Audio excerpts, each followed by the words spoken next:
Barang siapa yang menyakiti waliku, menzolimi waliku, maka sungguh aku umumkan perang kepadanya. Dan jika Allah memerangi siapapun, ada yang bisa mengalahkan Allah? Andaikan semua makhluk yang membenci kaum muslimin dan para ulama berkumpul untuk memerangi Allah, siapa yang menang? Allah. Nah, bagaimana Allah memerangi mereka yang Allah perangi? Dengan cara apa? Dengan cara satu, ditimpakan bencana alam. Yang kedua, ditimpakan penyakit. Ketiga, ditimpakan azab dalam bentuk kematian secara tiba-tiba. Ya. Ini para muslimin. Nah, ini membuktikan kalau Allah Maha Hidup. Sekali lagi, Allah bukan patung. Allah berbuat. Dan perbuatan Allah ini terkadang tidak diduga oleh hambanya. Ya. Dan perbuatan Allah inilah yang menjadi bagian dari keyakinan kita kepada Allah, bahwa Allah Rabb, Maha Hidup. Yang kedua, yang kita kaitkan sebagai makna dari Al-Hayyu, sifat Allah ini, bahwa Allah Maha Hidup adalah bahwa Allah tidak lengah kepada apa yang dilakukan orang-orang zalim. Dan ini yang Allah kemukakan di dalam Al-Quran surat Ibrahim. A'udzubillahi minasyaitonir rajim. Wa la tahsabannallaha ghafilan amma ya'malu zalimun. Dan janganlah kamu mengira kalau Allah lengah. Ya, Allah lalai terhadap apa yang dilakukan oleh orang-orang yang zalim di muka bumi. Innama yu'akhiruhum liyaumin tashkhasu fihil absar.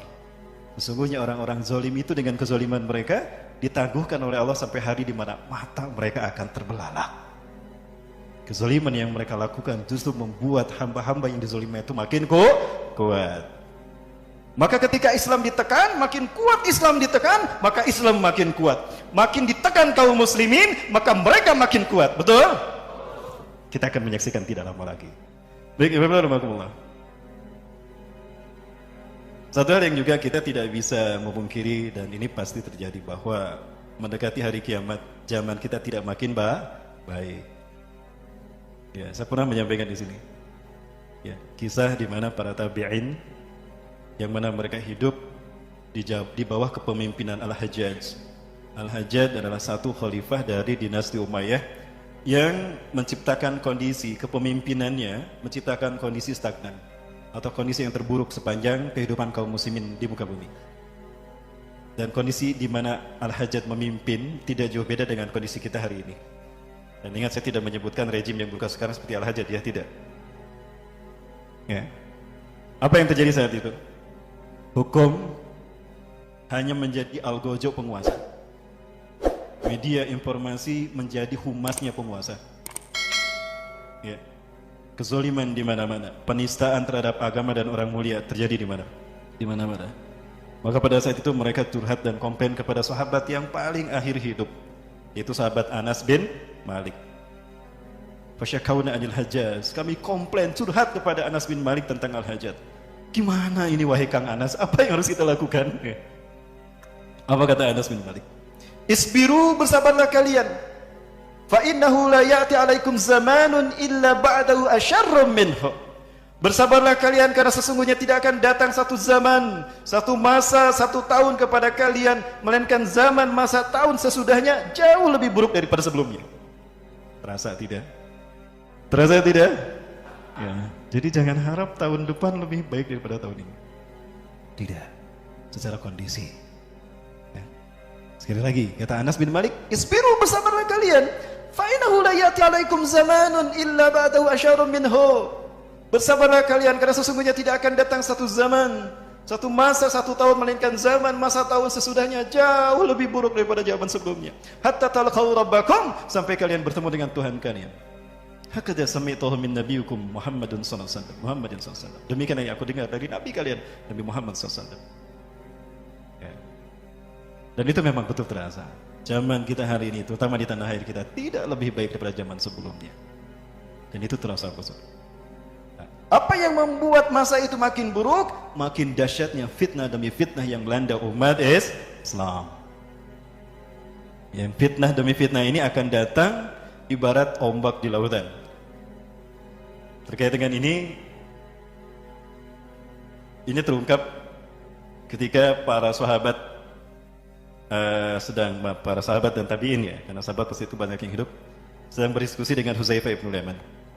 Tiba-tiba Umar bin Khattab datang dan berkata, ayyukum yahfazu qaulan Nabi sallallahu alaihi wasallam anil fitan. Siapa orang di antara kalian yang hafal hadis Rasulullah tentang fitnah? Kata Huzaifah, "Fitnatul lati tata'allaq bina rajuli wa mali." Apakah fitnah yang melanda seseorang sehingga teruji dengan hartanya? Oh, bukan. Bainal mar'i wa zawji, antara seorang suami dengan istrinya atau istri karena suaminya? Bukan. Fa'anil fitnatil lati tas'alu anha ya Umar. Lalu tentang apa fitnah yang kau tanyakan kepada kami? Fitnah macam apa yang kau tanyakan kepada kami? Kata Huzaifah, "Al fitnatul lati tatamuju kamaujil bahri." Tamuju kamaujil bahri. Aku bertanya pada kalian tentang fitnah yang datangnya bertubi-tubi seperti ombak di lautan. Oh, kalau itu aku hafal, kata Huzaifah. Aku tahu tuh fitnah datangnya. Begitu ya. Akana baina tilkal fitnah wa bainana babun yuhajabu bainahuma. Apakah antar fitnah itu dengan kita ada pintu yang menghalanginya? Oh, ada. Ada pintu yang menghalangi antara fitnah itu dengan kita. Adzalikal bab yuftah aw yukasar. Apakah fitnah itu dibuka atau didobrak? Apa jawaban Huzaifah bin Yaman? Bal yukasar. Bahkan fitnah itu bahkan pintu itu didobrak. Apa bedanya pintu didobrak dengan dibuka? Kalau pintu dibuka biasa, kunci misalnya dikunci, dibuka kuncinya, dibuka seperti biasa, bisa ditutup lagi tidak? Bisa dikunci lagi?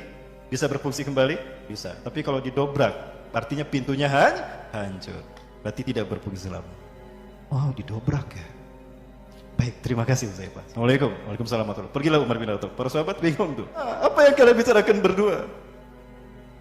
Aku membicarakan fitnah yang disebutkan Rasulullah. Bahwa fitnah itu satu, datang bertubi-tubi seperti ombak di lautan tanpa henti. Kedua, antar fitnah itu dengan kita ada pintu yang menjaganya. Terus tadi pintunya didobrak. Iya, didobrak. Artinya tidak bisa melindungi umat kita, umat ini dari fitnah tadi. Terus apa pintu itu? Atau siapa pintu itu? Nah, pintu itu Umar bin Khattab sendiri. Oh gitu ya? Apakah Umar tahu, sadar kalau pintu yang dimasukkan itu Umar sendiri? Iya, dia yakin betul kalau itu dirinya. Karena Rasulullah pernah menyebutkan bahwa Umar ini akan terkena fitnah dan dialah pintu yang menjaga umat dari fitnah akhir zaman. Terbukti kan? Umar adalah khalifah pertama yang mati dibunuh. Betul? Dibunuh oleh Abu Lu'lu'ah yang dianggap pahlawan oleh kaum Syiah. Dianggap pahlawan oleh kaum Syiah. Maka sejak Umar, dimulai dari Umar sampai Turki Utsmani hancur, pergantian kepemimpinan melalui pembunuhan khalifahnya. Utsman bin Affan dibunuh, Ali dibunuh, Hasan mati dibunuh dengan cara diracun, Husain dibunuh dipenggal di Karbala, sampai berikutnya, sampai Sultan Abdul Hamid yang terakhir itu pun dibunuh. Nah, ini jelas bagi kita. Betulkah fitnah itu datang bertubi-tubi? Ya, datang bertubi-tubi, Bapak Ibu sekalian. Baik, Bapak Ibu rahmati Allah. Nah, bagaimana kondisi umat Islam pada saat itu? Nah, Rasulullah sampaikan, yushiku an tada'alaikumul umam. Aku khawatir kalian akan dimangsa oleh umat bangsa-bangsa di dunia. Kama tada'al akalatu ila qas'atiyah. Kama tada'al akalata ila qas'atiyah. Sebagaimana hidangan yang siap disantap dari seluruh ujung, dari seluruh arah. Para sahabat berpikir Rasul menyebutkan kita seperti makanan yang akan disantap oleh para pemangsanya dari seluruh arah. Berarti jumlah kita sedikit. Maka mereka bertanya, amin kilatin nahnu yauma idzin ya Rasulullah. Apakah saat itu jumlah kami sedikit ya Rasulullah sehingga kami dimangsa oleh bangsa-bangsa di dunia? Apa jawaban Rasulullah? La, bal antum yauma idzin katsir. Tidak, bahkan jumlah kalian saat itu banyak, luar biasa. Para sahabat makin tidak mengerti. Jumlahnya banyak tapi dimangsa oleh bangsa-bangsa di dunia. Ya. Tapi apa kata Rasulullah? Walakinnakum gutsa'un ka gutsa'is sahil. Tapi kalian seperti buih di lautan. Walaupun jumlah kalian banyak, tapi kalian seperti buih di lautan. Yang namanya buih tinggi menakutkan, tapi kalau kita tebas dengan tangan kita hancur berkeping-keping. Betul? Tidak punya kekuatan, itulah buih. Kayak buih deterjen, ya, yang ada bermuara di ujung sungai. Besar kan, menakutkan, tapi kalau kita sentuh, hancur berkeping-keping. Itulah kita hari ini. Au kalimal fi syatil bahar, atau seperti pasir tepi pantai, hamparannya luas luar biasa. Tapi ketika diambil dengan tangan diremas-remas, hancur berkeping-keping. Itulah kondisi kita hari ini. Dari 7 miliar umat manusia di dunia, sepertiganya umat Islam. 2 miliar itu kita umat Islam. Tapi nasib kita seperti itu.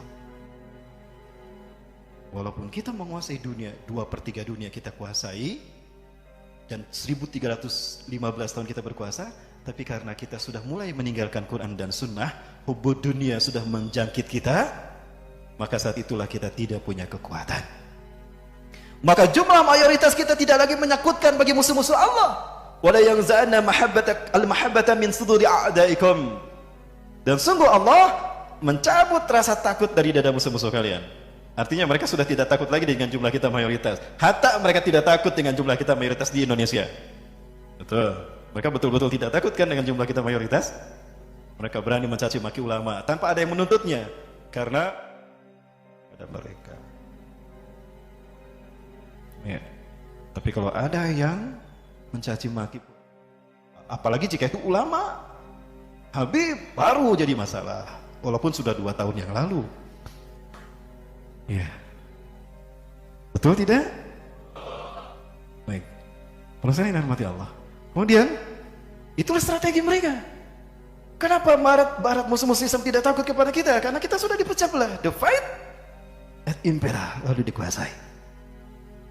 Yang tadinya ummatan wahidah, berdaung dalam bendera khilafah, karena sudah hubbud dunia dan takut mati, cinta dunia dan takut mati, wahan tadi, ya, yang dibenamkan pada hati kita, maka jumlah kita sudah tidak lagi ditakuti mereka. Allah memberikan ruang bagi kita di barisan terdepan, di garda terdepan, untuk kita kawal panji tauhid dengan panji merah putih sampai nanti kita kibarkan bersama-sama di Baitul Maqdis, dan kita sholat berjamaah sama-sama di Syam sana, diimami oleh Imam Mahdi dan diikuti oleh Nabi SAW. Sholat itu tidak ada lama lagi. Amin ya rabbal alamin.